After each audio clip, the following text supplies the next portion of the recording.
जय हिंद, जय भारत। भारत के इतिहास में एक वर्ष ऐसा भी आया जब बंगाल के ऊपर पूरे विश्व के गिद्ध मंडराने लगे थे, क्योंकि यहाँ हर घर में कोई ना कोई भूख से मर रहा था। जो लोग जिंदा बचे थे उनका भी पेट इतना नहीं भरा था कि वह अपने मर चुके लोगों को शमशान घाट तक पहुँचा सके। घर, खेत, खलियान, सड़क, अस्पताल, हर जगह लाश थी, क्योंकि जो जहाँ था वहीं भूख से मर रहा था। किसी तरह से जिंदा बचे लोग घास, पत्तियां, सांप, कई तरह के कीड़े मकोड़ों को खाकर जिंदा रहने के लिए विवश थे, अर्थात वो ऐसी चीजों को खा रहे थे जिनको आज से पहले वो पूछते नहीं थे। भूख से तड़प कर ना मरना पड़े, इसके लिए लोग ट्रेन के आगे नदियों में कूद कर जान दे रहे थे। माताएं अपने बच्चों को समुद्र में फेंक रही थी ताकि उनके सामने उनका लाडला तड़प तड़प कर भूख से ना मर जाए। कुछ माताएं और बहनें इस उम्मीद से शहर की ओर बढ़ चली कि वह अपने शरीर को बेचकर अर्थात वेश्यावृत्ति करके अपने बच्चों का पेट भर सकेंगी, लेकिन वहां पर भी कोई ऐसा नहीं था जो उनके शरीर का उपभोग कर सके, या यह महिलाएं इस कंडीशन में नहीं थी कि वह वेश्यावृत्ति भी कर सकें। कुल मिलाकर हर जगह मौत का नंगा नाच था, क्योंकि ये 1943 का अकाल था। साथियों, आज हम बात करने जा रहे हैं विश्व के सबसे भयानक अकाल के विषय में, जिसके विषय में हमारे इतिहास की किताबें तो मौन है, लेकिन हम मौन नहीं रह सकते, क्योंकि हम ज्ञान से राष्ट्र निर्माण की प्रक्रिया को आगे बढ़ाते हैं। मैं टॉपिक को आगे बढ़ाऊं उससे पहले आपसे एक रिक्वेस्ट है कि अगर आपने चैनल को अभी तक सब्सक्राइब नहीं किया है तो इसे सब्सक्राइब कर लीजिए, बेल आइकन को दबा लीजिए ताकि चैनल का नोटिफिकेशन आपको प्राप्त होता रहे। वीडियो को अंत तक देखिएगा। अगर वीडियो पसंद आए तो इसे लाइक और शेयर करके जरूर जाइएगा और राष्ट्र निर्माण की इस प्रक्रिया में हमारा साथ दीजिए।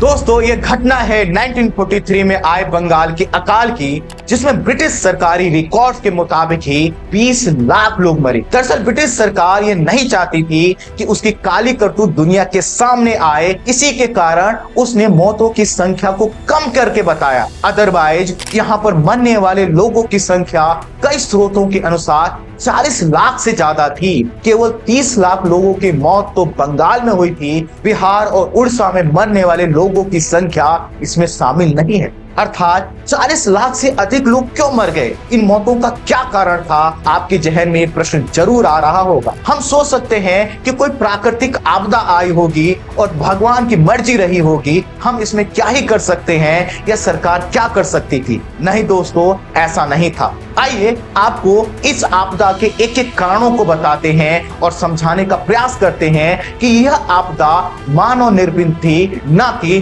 प्राकृतिक आपदा। साथियों, इस घटनाक्रम को समझाने के लिए मैं आपको इतिहास में कुछ पीछे लेकर चलता हूँ। ये दौर था सेकेंड वर्ल्ड वॉर का, जिसमें विश्व के लगभग आधे देश डायरेक्टली इनडायरेक्टली वर्चस्व की लड़ाई लड़ रहे थे। चूंकि भारत अंग्रेजों का उपनिवेश था, इसलिए अंग्रेजों ने बिना हम भारतीयों की इच्छा के अपनी लड़ाइयों को लड़ने के लिए हमें खुद में शामिल कर लिया था।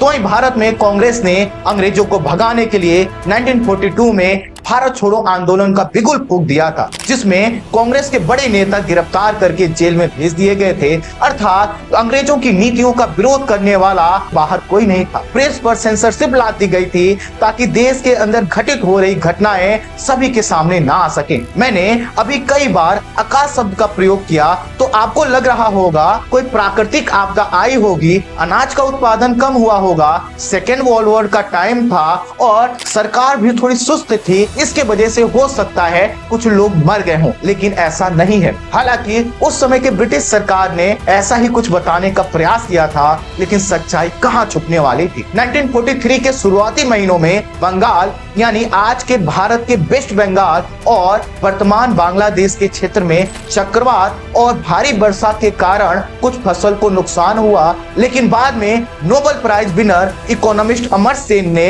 यह प्रूव किया कि इन घटनाओं की वजह से उस साल फसल का उत्पादन कम नहीं हुआ था, बल्कि पिछले वर्ष की तुलना में फसल का उत्पादन 10% अधिक हुआ था। इसका मतलब है कि यह जो अकाल था ये कम फसल उत्पादन के कारण नहीं हुआ था, बल्कि यह एक मानव निर्मित नरसंहार था जिसे अंग्रेजों ने बहुत ही सोच समझकर आगे बढ़ाया था। तो आइए इस नरसंहार के एक एक तथ्य से मैं आपको परिचित करवाता हूँ। सेकेंड वर्ल्ड वॉर के दौरान जापानी सेना बर्मा अर्थात म्यांमार को जीत चुकी थी और उसका अगला कदम भारत की ओर बढ़ने की संभावना थी, जिसका खौफ भारत के ब्रिटिश शासकों पर भी था, जिससे ब्रिटिश सेना का जमावड़ा बड़ी संख्या में कलकत्ता और बंगाल में किया गया। इसी विश्व युद्ध के दौरान ब्रिटिशर्स के गुट वाले मित्र राष्ट्र विश्व के अलग अलग क्षेत्रों में लड़ाई लड़ रहे थे, तो उन देशों के सैनिकों के लिए भी रसद की सहायता भारत के खाद्यान्न से की जानी थी, अर्थात यहाँ से राशन देश के बाहर भेजा जा रहा था।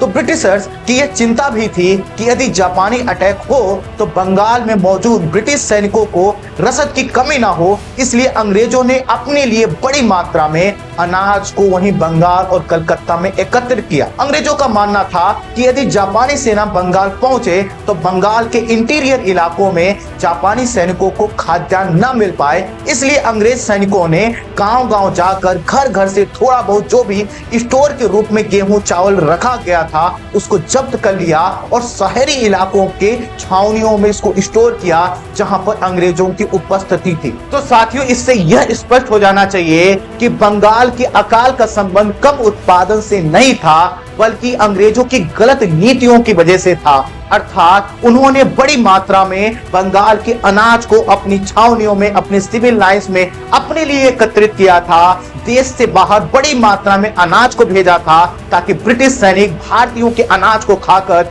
युद्ध लड़ सकें, और जो बचा खुचा अनाज था उसको अंग्रेजों ने इसलिए बर्बाद किया ताकि जापानी सैनिकों को भोजन ना मिल सके और वह लड़ाई ना लड़ सके। एक चीज और ध्यान रखिएगा कि सेकेंड वर्ल्ड वॉर का टाइम था जिस समय फूड इन्फ्लेशन अर्थात खाद्य वस्तुओं की जो महंगाई थी वह 7 से 8 गुना बढ़ चुकी थी। अब समझिए कि बंगाल की 95% जनसंख्या जो गरीब थी वह इस महंगाई में जो भी भोजन उपलब्ध था उसको कैसे खरीद सकती थी, अर्थात उसको मरने के अलावा कोई और विकल्प ही नहीं बचा था। जापानी हमला समुद्र के रास्ते होने का भी खतरा था, इसलिए अंग्रेजों ने मिदनापुर, चटगांव और हुगली समेत जो तटवर्ती क्षेत्र थे वहां के मछुआरों के नावों को जब्त कर लिया था, जिससे बंगाली भोजन का प्रमुख तथ्य अर्थात खाद्य पदार्थ मछली भी उनसे छीन ली गई थी। इसके साथ ही जो सार्वजनिक परिवहन की गाड़ियां थी, बैलगाड़ियां थी, अंग्रेजों ने उसको भी जब्त कर लिया था,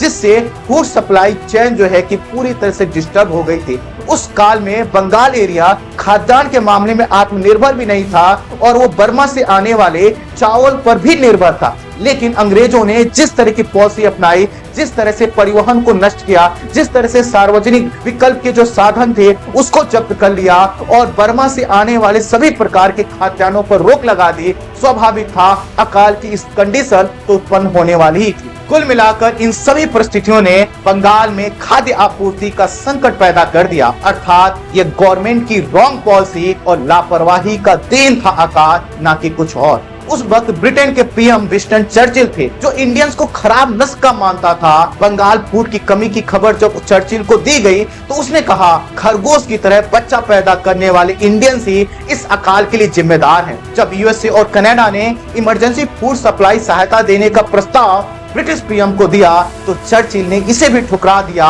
और भारतीयों को मरने के लिए छोड़ दिया। कुछ शहरों को छोड़कर पूरा बंगाल भूख से तड़प रहा था, बिलबिला रहा था। बच्चा, बूढ़ा, जवान सब कंकाल बन चुके थे। एक तरफ लोग भूख से मर रहे थे तो दूसरी ओर इन लोगों के लाशों को खाने वाले गिद्ध, कुत्ते और दूसरे जानवर खा कर सुस्त पड़ चुके थे, क्योंकि हर जगह लाशें बिछी हुई थी। कुछ लोग गांव से शहर की ओर पलायन कर गए इस उम्मीद में कि शहर में कुछ हालात सही होंगे, पर शहरों में भी उन्हें निराशा ही हाथ लगी। आलम यह था कि मौत के इंतजार में कराहती और भूखे पेट में टूटती सांसों ने लोगों को घास, पत्तियों और सांप तक को खाने पर मजबूर कर दिया। भूख से होने वाली मौत से बचने के लिए लोगों ने ट्रेन के आगे, नदियों में कूदकर, कुओं में कूदकर आत्महत्याएं की। माओ ने अपने कलेजे के टुकड़े अपने बच्चे को भूख से मरता देखने के बजाय नदियों में, कुओं में, समुद्रों में फेंक कर मार देना ज्यादा मुनासिब समझा। शहरी इलाकों में पलायन कर आए गरीबों की महिलाओं को परिवार पालने के लिए वेश्या तक बनना पड़ा। शहरों में एक और विभत्स रूप दिखा। यहाँ जो रईसजादे बचा खाना फेंकते थे, उसे प्राप्त करने के लिए भूखे लोग आपस में लड़ने लगते थे। इस तरह चर्चिल के क्रूर हृदय और अंग्रेजों के मिसमैनेजमेंट ने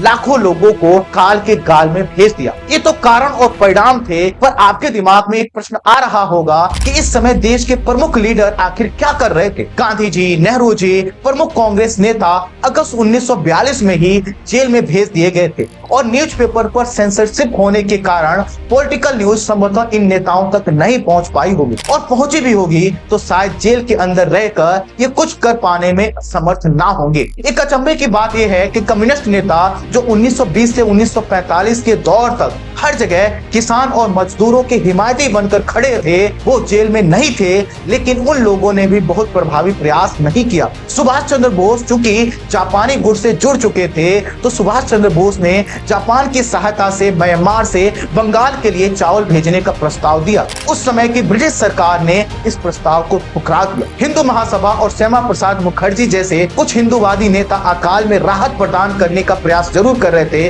लेकिन इनके पास भी सीमित संसाधन थे। इस दौर में कई जगहों पर समानांतर सरकारें बनी थी जिन्होंने कुछ सहायता पहुंचाने का प्रयास किया, लेकिन ब्रिटिश सरकार ने इसमें भी अड़ंगा ही लगाया। कुल मिलाकर अंग्रेज चाहते थे कि भारतीय मरे, इसी के कारण उन्होंने ऐसी नीति अपनाई, इस तरह का मैनेजमेंट किया कि बंगालियों के लिए या वहां पर रहने वाले लोगों के लिए अनाज ही उपलब्ध ना हो और यह भूख से तड़प तड़प कर मर जाएं, और राष्ट्रवाद की जो चिंगारी इनके पेट और कलेजे में जल रही थी उसको अंग्रेज भूख के माध्यम से शांत कर सकें। लेकिन उनको क्या पता था कि भारतीय भूखे हैं, तब भी राष्ट्र उनके लिए प्रिय है। इसीलिए आगे के समय में यहाँ के लोगों ने राष्ट्रवाद की लड़ाई में अपने आप को झोंक दिया और देश को आजाद कराया। ये थी बंगाल की कहानी। अगर ये मार्मिक लगी हो, आपके दिल को छू रही हो, इतिहास के पन्ने को खंगाल रही हो, तो कृपया इसे अधिक से अधिक शेयर कीजिएगा, ताकि आप भी राष्ट्र निर्माण की इस प्रक्रिया में हमारा साथ दे सकें।